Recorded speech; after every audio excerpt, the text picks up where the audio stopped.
Bienvenidos a Certifica, el podcast de EQA sobre el mundo de la certificación de empresas.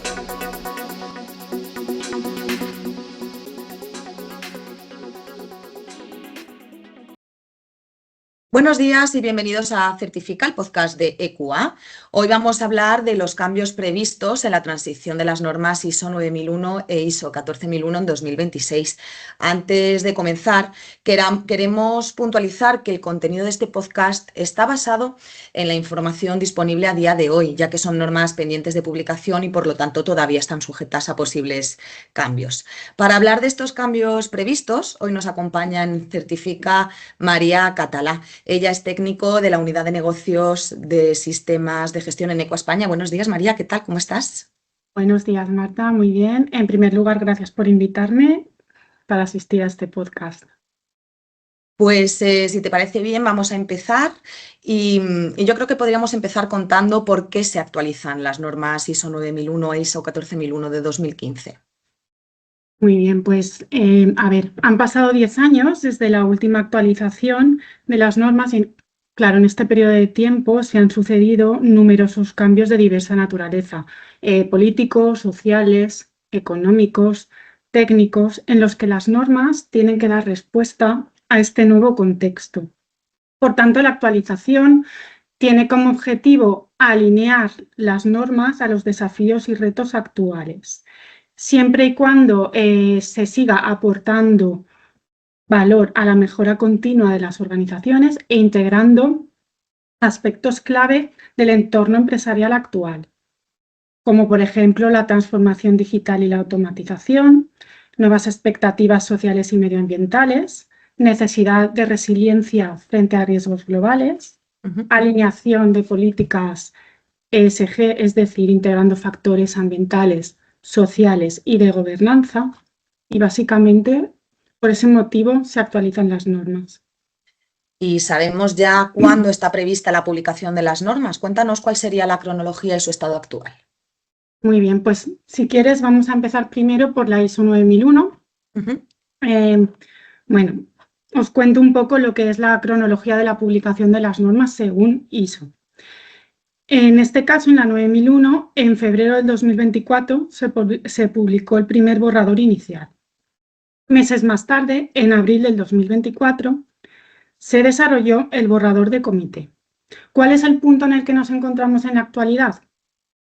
Pues que el pasado 27 de agosto del 2025 se sometió a fase de consulta el DIS, o lo que es lo mismo, el borrador de norma internacional. Esta fase tuvo una duración de 12 semanas y cuando concluyó, que fue el pasado 20 de noviembre del 2025, sigue en fase de consulta. Está previsto, con todo ello, que la publicación de la norma ISO 9001 sea a finales del 2026.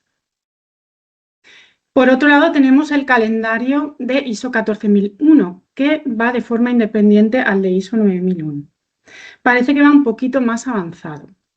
En febrero del 2025 se publicó el borrador inicial y meses más tarde, en junio del 2025, ISO anunció de forma oficial que directamente se paralizaba la adenda. Se decide continuar con una revisión completa de la norma, que integre cuestiones climáticas, nuevas prácticas, enfoques regulatorios y exigencias diversas del mercado global. ¿Cuál es el punto en el que nos encontramos en la actualidad con respecto a esta norma? Pues sigue en fase de consulta. Y el siguiente paso, presumiblemente, será la fase de aprobación. Con todo ello, está prevista la publicación de esta norma a principios del año del 2026. María, ¿y qué ocurrirá una vez estén publicadas las normas? Cuéntanos. Pues una vez están publicadas las normas, es el Foro Internacional de Acreditación quien establece los planes de transición para poder migrar y adaptar los diferentes programas de acreditación a las nuevas versiones de las normas, estableciendo, por tanto, los plazos para que los organismos correspondientes se puedan adaptar y demuestren su competencia. El siguiente paso sería que las entidades de acreditación realicen sus propios planes de transición correspondiente, en este caso, ENAC. Por último, las entidades de certificación, en este caso EQA, prepararán la solicitud de acreditación a las nuevas versiones. Una vez obtenida la acreditación por parte de EQA, pues ya estará preparada para efectuar auditorías bajo las versiones del 2026. ¿Esto qué implicaría? Pues que en un mismo periodo de tiempo podremos efectuar y realizar auditorías bajo ambas versiones, es decir, coexistirán certificados bajo la versión 2015 y bajo la versión 2026. ¿Y se prevé un incremento en los tiempos de auditoría por el proceso de transición? Pues hasta que no se publique el plan de transición no podemos determinar con exactitud si habrán tiempos adicionales o no. Todavía estamos pendientes del plan de transición que tiene que publicar IAF. Vale, ¿y cuándo se podrán efectuar auditorías según las normas ISO 9001 e ISO 14001 de 2026? Pues en el momento en que EQA esté acreditada para poder acometerlas según transcurra el plan de transición. Creo que es importante para todas las empresas que nos están escuchando saber de cuánto tiempo disponen las organizaciones para realizar el proceso de transición. Sí, muy bien. Como ya he comentado anteriormente, es el Foro Internacional de Acreditación, IAF, quien define los plazos exactos para poder adaptar y migrar esos certificados a las nuevas versiones. Si bien la experiencia en la transición pasada, del 2015, este periodo fue de 3 años. Ahora, en este caso, para ISO 9001, sí que se prevé que el periodo sea de 3 años, pero para ISO 9001 se está comentando que este periodo puede ser inferior. ¿Por qué? Pues porque los cambios no son tan significativos, no son de tan gran calado. María, ¿en qué momento recomienda EQA a una organización que esté certificada en ISO 9001 más ISO 14001 realizar esta transición? ¿Recomienda primero hacer la 14001 y luego la 9001 según el calendario de publicación de las normas? Pues mira, Marta, esta es muy buena pregunta porque además es la que se están planteando muchísimas organizaciones. Es como una pregunta en común. A ver, lo que podemos decir hoy por hoy. Primero que nada, seguimos recalcando que los plazos que se definan vendrán estipulados por el plan de transición realizado por el Foro Internacional de Acreditación. Una vez estén definidos estos plazos, más tarde servirán de referencia para el plan de transición de las entidades de acreditación como ENAC y luego para las entidades de certificación como EQA. Una vez tengamos esto definido, ya iremos estudiando caso a caso cada una de las organizaciones y empresas, porque cada una tiene sus circunstancias y sus diferentes casuísticas. En este sentido, la lógica o la situación ideal es que se realice la transición de ambas normas a la vez, en el caso de que una organización disponga de ambas certificaciones. Pero, como ya he indicado antes, revisaremos caso a caso para ver qué plazos hemos definido en función del plan de transición, qué plazos tiene la organización en cuanto a calendario de realización de sus propias auditorías, fechas de caducidad de sus certificados y otra serie de factores y circunstancias que puedan afectar. Pues ahora viene una pregunta que yo creo que todos están esperando y sería saber cuáles serían los principales cambios previstos en la versión. Vamos a contar primero, si te parece, la versión de la ISO 9001 y más tarde la de 14001. No sé si nos puedes contar un poquito los principales cambios. Muy bien, primero vamos a resumir un poco los cambios de la 9001 y luego entraremos con mayor profundidad. En cuanto a lo comentado anteriormente, se suma la necesidad de incluir sobre todo aspectos del entorno actual, del contexto, como pueden ser la calidad como aporte de valor, incluyendo la sostenibilidad y reputación, la digitalización y evolución exponencial de las tecnologías como la inteligencia artificial, que estamos viendo todos día a día en todos los ámbitos y sectores, la importancia del desempeño de las organizaciones en el ámbito social, ambiental y de gobernanza, la proactividad en la gestión de los riesgos y la demanda de cultura organizacional promovida por la alta dirección. Con todo ello, los principales cambios en las normas se van a centrar en, primero que nada, en el contexto de la organización. Se integra de manera formal el cambio climático, los riesgos digitales, la ciberseguridad, la gobernanza, así como la cultura de calidad y ética. Todo ello va a repercutir en el contexto, partes interesadas y en los riesgos y oportunidades.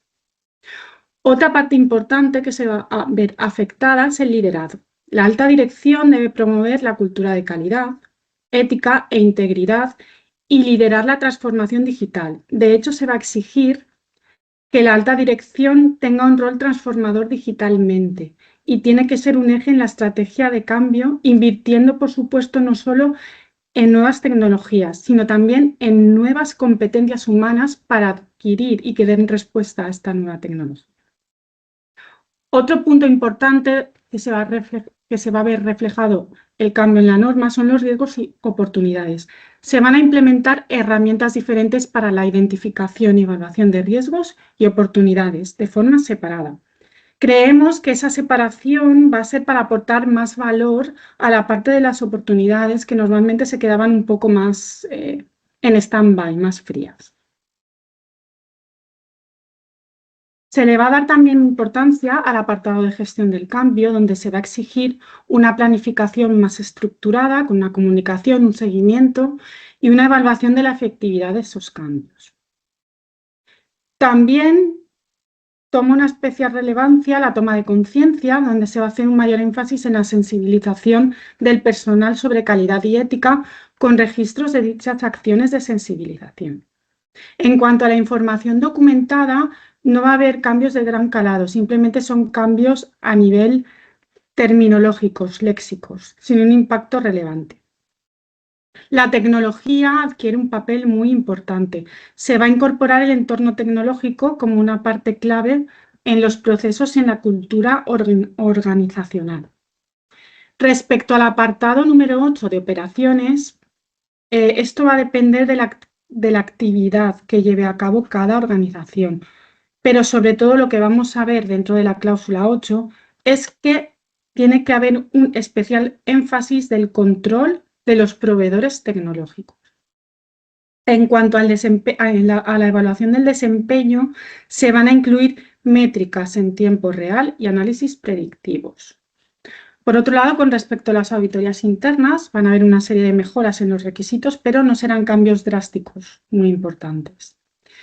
En cuanto a la revisión por la dirección, se va a dar mayor enfoque en las necesidades de las partes interesadas y luego tenemos el anexo A, que se va a ver ampliado con contenido sobre tecnologías emergentes, competencias, recursos de medición, definiciones más claras y se prevé que se va a eliminar el anexo B. Y en cuanto a la 14.001, ¿puedes hablarnos también de los principales cambios previstos? Sí, en este caso, si bien la 14.001 está más avanzada y su previsión es que se publique durante el primer trimestre del año 2026 antes que la 9.001, hay menos información al respecto. Creemos que es porque los cambios no son tan significativos. Aún así, sí que os podemos indicar una serie de cambios que sí que están previstos. En principio se va a alinear con la nueva estructura de alto nivel, se va a incluir de forma explícita, al igual que la 9001, el análisis del cambio climático en el contexto y en las partes interesadas como un requisito de la propia norma. Se van a reformular otra serie de requisitos para una mayor clarificación. Al igual que en la norma 9001 se va a ampliar el anexo A. Posteriormente, dentro del apartado de liderazgo, se ha expuesto que la política ambiental no solo debe de hablar de medio ambiente, debemos de ir un poco más allá. Deberá alinearse con los objetivos de desarrollo sostenible de la Agenda 2030 y el impulso de net cero con objetivos cuantificables. En algunos casos se incluirán otros ejemplos como partes interesadas y, sobre todo, habrán notas sobre el enfoque de ciclo de vida, donde se tendrá que ampliar más el alcance hacia una mejora en la trazabilidad de la cadena de suministro. Además, al igual que en la 9001, en riesgos y oportunidades, se detallará la reorganización de la planificación de medidas para estar alineado precisamente con la 9001, en la que se diferenciarán tanto riesgos y oportunidades. Por otro lado, se incluirá una nueva cláusula sobre la gestión del cambio, como en la ISO 9001. Se reforzará el control sobre procesos o servicios externos, es decir, se regularán las subcontrataciones y los proveedores. Posteriormente, para la parte de la evaluación del desempeño, se aumentará la exigencia de métricas avanzadas de huella y digitalización de informes. Por otro lado, se reestructurará el apartado de revisión por la dirección y se eliminará el punto 10.1 del proceso de mejora simplemente para simplificarlo. María, ¿y cuáles son los impactos de la transición de las normas en las organizaciones? Bueno, tenemos muchos impactos bastante importantes, sobre todo lo que son afrontar una serie de retos, ¿vale? Como en cualquier actualización, la principal es pues hay que realizar una inversión y recursos. Hay que capacitar al personal, tanto para los responsables para poder adquirir estos conocimientos de los nuevos requisitos, como los derivados de la inclusión del punto de concienciación de ética y cultura de calidad a toda la organización. Hay que incluir enfoques de sostenibilidad y digitalización y sobre todo un cambio estratégico en la gestión. Si bien puede suponer un esfuerzo para adaptarse a estos nuevos retos, pues también nos van a suponer una serie de oportunidades. Hay que verlo bajo las dos vertientes. Como oportunidades tenemos una mejora en los procesos y en la eficiencia, acceso a los nuevos mercados, mejora de la reputación y de la imagen, así como dar una oportunidad y revisar el sistema de gestión implantado para poder perfeccionar los requisitos que ya existían y actualizar los requisitos contemplando siempre las expectativas de las partes interesadas. ¿Y cuáles son las recomendaciones que darías para prepararse frente a la transición? Pues en primer lugar hay que diseñar un robusto plan de transición que contenga un cronograma bien definido, con unos recursos asignados y unos responsables definidos. Por supuesto, contar en todo momento con la involucración activa de la alta dirección. Hay que formar y capacitar al personal clave en los nuevos requisitos a través de diferentes herramientas de autoevaluación, cursos especializados, diagnósticos iniciales.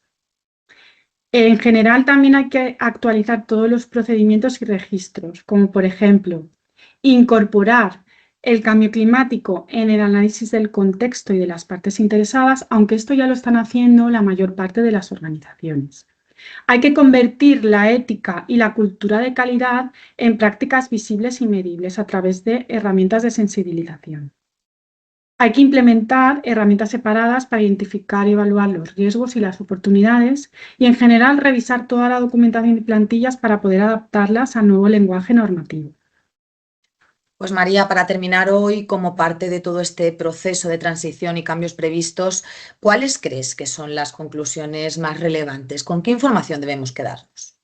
Bueno, pues la primera de ellas es que no se esperan transformaciones radicales como en la transición anterior, que sí que suponía un cambio más disruptivo. En este caso, presumiblemente, según la información con la que contamos con la actualidad, que como tú has indicado al principio de este podcast, las normas están pendientes de aprobación y por tanto publicación, no se esperan transformaciones radicales. Se trata más bien de ajustes en la redacción, de ordenamientos menores de la estructura y algunos cambios clave que sí que tenemos que tener en cuenta. Por otro lado, es un cambio cultural, más allá de lo que es la estructura formal de la norma. Hay una transformación de los sistemas documentales a sistemas basados en datos con evidencias digitales, promoviendo la objetividad y comparabilidad de las auditorías. Pero lo más importante de todo, lo fundamental, es que la transición es una oportunidad para transformar el sistema de gestión en un motor de valor, sostenibilidad y competitividad. El nuevo marco europeo regulatorio quiere convertir la certificación en una herramienta estratégica que sirva para acceder a nuevas financiaciones y contratos. Pues muchas gracias, María, por participar en Certifica, por tu tiempo. Creo que ha quedado todo perfectamente explicado. Muchas gracias. Muchas gracias, Marta. Estaremos atentos a cualquier cambio. Claro, pensamos que es interesante que conforme tengamos avances más consolidados en las publicaciones de las normas y en toda la información que se vaya publicando, se van a actualizar también este tipo de contenidos en el podcast para que la difusión sea lo más real posible. Pues muchas gracias. Gracias. Desde aquí vamos a recordar también que en equa.es está disponible la programación de los webinars que impartimos de forma periódica y también en nuestra web están disponibles todos nuestros podcasts. Muchas gracias, un saludo. Gracias, Marta. Hasta luego.